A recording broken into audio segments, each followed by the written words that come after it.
Hello everyone, and welcome back to our channel.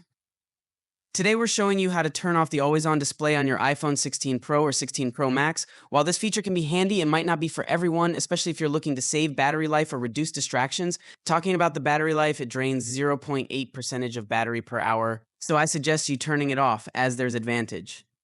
To turn it off, open the Settings app. Then go to Display and Brightness. And find the always on display and tap on it. Now from here, just disable the always on display feature right from here. With this feature disabled, your screen will stay completely dark when not in use, helping to conserve battery and giving you a more traditional phone experience. If you ever decide to turn it back on, just follow these same steps and toggle the setting back on. The choice is entirely yours, and it's great that Apple gives us the flexibility to customize our devices to suit our preferences. So that's it.